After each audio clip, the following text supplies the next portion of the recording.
खास था क्योंकि वो मेरा 10वां एपिसोड था और उसमें मेरे साथ में 2 खास मेहमान थे।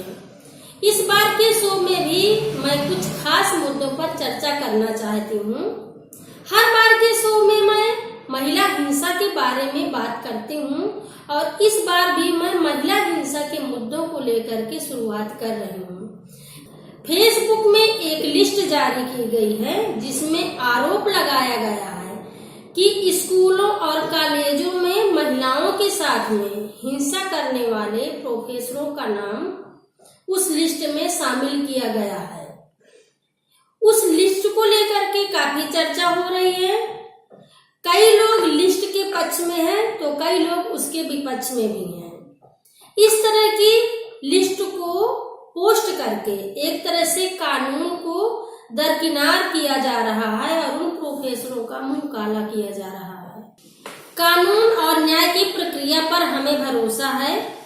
कई बार हमारे साथ भी यौन हिंसा हुई है, स्कूलों में, कॉलेजों में, कार्यक्षेत्र और पत्रकारिता के दौरान भी, लेकिन हमने कानून को अपने हाथ में नहीं लिया है।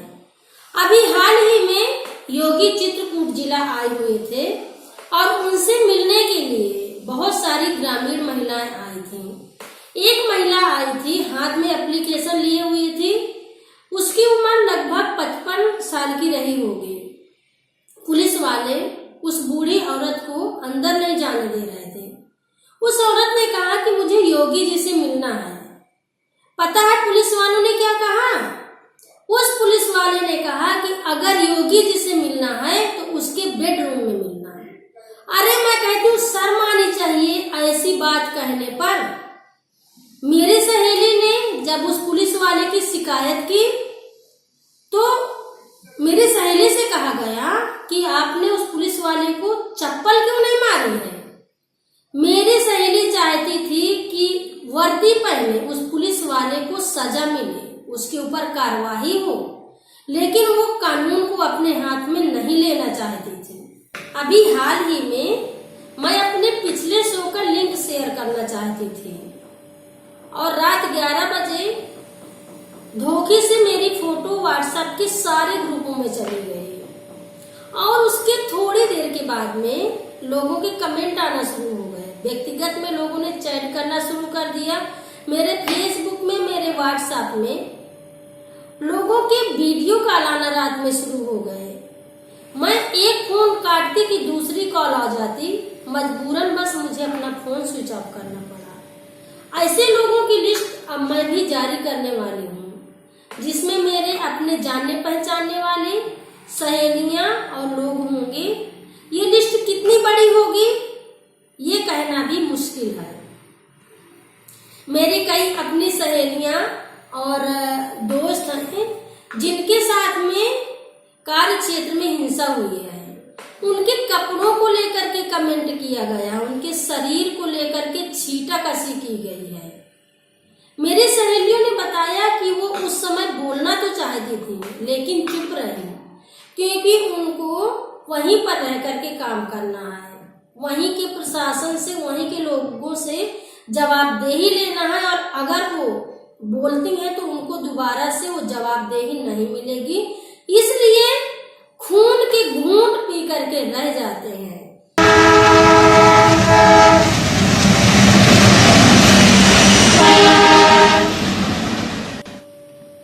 मुझे आज भी वो दिन याद है जब मैंने 1999 में पलायन किया था।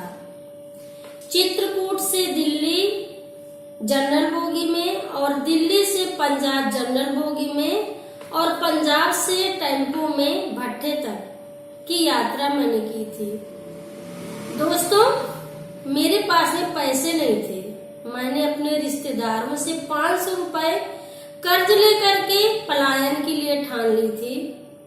कितनी मुसीबत हुई इस ट्रेन के जनरल बोगी में सफर करना और कम पैसे में पंजाब तक पहुंचना।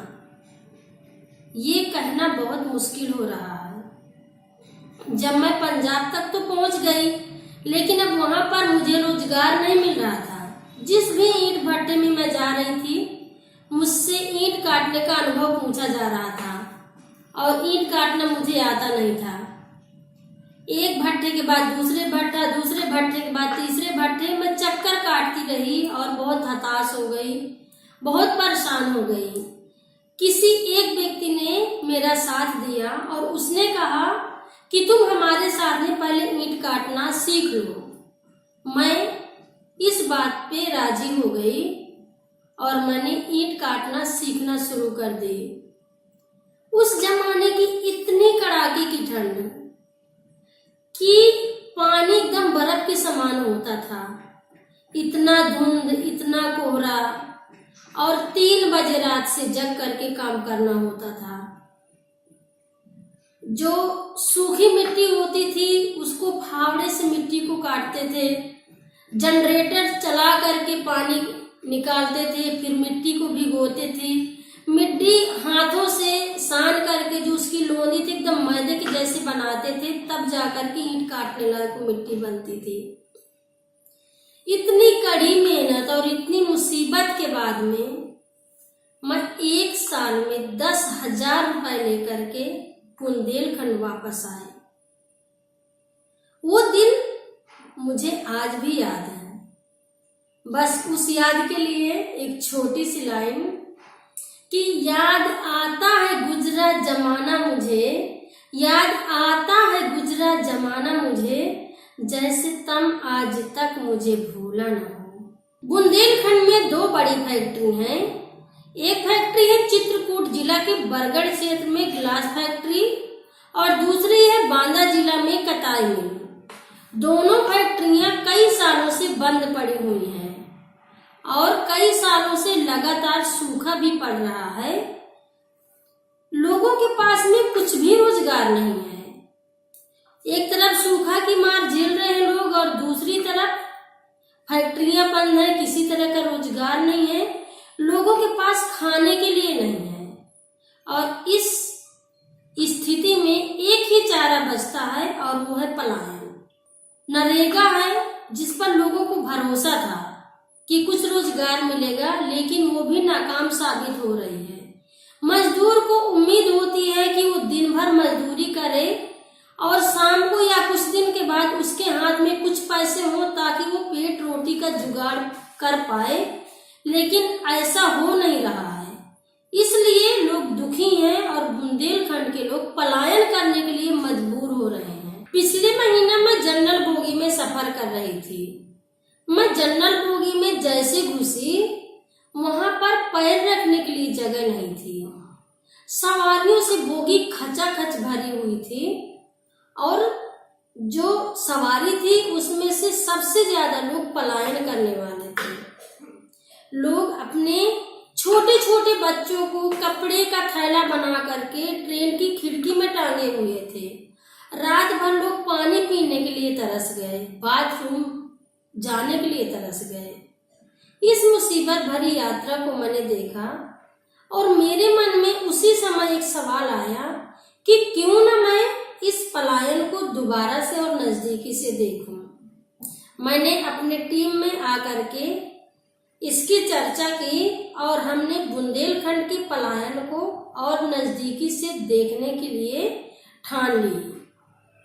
अक्टूबर महीना में बुंदेलखंड से पलायन करने वाले लोगों से मैं मिली, अलग अलग स्तर पर उनकी कहानी जानने की कोशिश की और पलायन पर हमने एक सीरीज चलाने की ठानी। पलायन को नजदीकी से देखने के लिए मैंने बुंदेलखंड से पलायन करने वाले लोगों के साथ में एक रात जनरल बोगी में बिताई। मैंने देखा कि वहां पर लोग कितनी मुसीबत से यात्रा करते हैं। जब एक व्यक्ति मानिकपुर से चढ़ रहा था, उसके साथ में 2 बच्चे थे और उसकी बीवी थी, भारी सामान हाथ में लिए था। भीड़ के मारे जब वो चढ़ रहा था उसके पैर में चोट लग गई और उसका पूरा नाखून निकल गया। दर्द से कराहा, खून से लथपथ था। तो वहीं पर दूसरी एक फैमिली थी जो राजस्थान में पलायन करके मजदूरी के लिए जा रही थी। उसकी लड़की स्टेशन में सो रही थी। गाय आई और उसके हाथ में अपना पैर रख दी। जिसकी वजह से उस लड़की का पूरा हाथ जख्मी हो गया और उसी टाइम पे ट्रेन आ गई और उनको निकलना पड़ा। ट्रेन में बैठी दर्द के मारे कराह रही थी। मैंने देखा कि कितनी मुसीबत से लोग उस जनरल बोगी में जूझते हुए उस मंजिल तक जाते हैं जहां पर उनको अपने पेट रोटी का इंतजार है। रात भर लोग अपनी एक जगह से हिल नहीं पाए, लोगों ने खाना नहीं खाया, बाथरूम के लिए लोग तरस गए, पानी पीने के लिए लोग तरस गए। इतनी कठिनाई भरी यात्रा को जब मैं देख रही थी तो मेरा दिल बार बार कचोट रहा था। मुझे अपने वो दिन याद आ रहे थे जब मैंने भी इसी मुसीबत में यात्रा की थी। मैं कुछ ऐसे परिवारों से मिली जो बुंदेलखंड से पलायन करके दिल्ली के बसिंदे बन गए हैं। दिल्ली में एक रोहनी इलाका है, वहां के रजापुर गांव में बुंदेलखंड के पलायन करने वाले लोगों की भारी संख्या है। वहां पर लोग किराए से रहते हैं। मैं उनसे मिलने के लिए जब गई तो मैं दंग रह गई, मेरे आंसू नहीं रुके। जब मैं उस बस्ती में घुस रही थी, बस्तियों में पानी भरा था, 5-6 मंजिल की बनी इमारत में लोग रह रहे थे, छोटे छोटे कमरे में, एकदम अंधेला, जीने में अंधेला है। 5-5, 6-6 किराएदारों के बीच में एक कंबाइंड लैट्रिन और बाथरूम है, जिसके लिए लोगों को नंबर लगाना पड़ता है, नंबर से लैट्रिन बाथरूम करने के लिए जाना पड़ता है। पानी के लिए उनको तरसना पड़ता है, लाइन लगा के पानी भरना पड़ता है। सब कुछ मोल का, बिजली, पानी, गैस। और मैंने जो देखा कि जो काम है, जो लोग बता रहे थे, जो काम कर रहे हैं, जिसमें से झाड़ू, पोछा, बर्तन, खाना बनाने का काम और अपने बच्चों को पढ़ा रहे हैं, उनकी स्थिति को देख करके मुझे लगा कि न तब में कुछ बदलाव है और न आज में कुछ बदलाव है। अगर बदलाव मैंने देखा तो पलायन करने वालों की संख्या बढ़ गई है।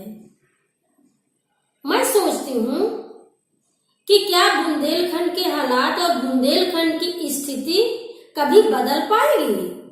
तो साथियों, पिछले बार के एपिसोड के चर्चा में हमारे साथ में 2 मेहमान थे।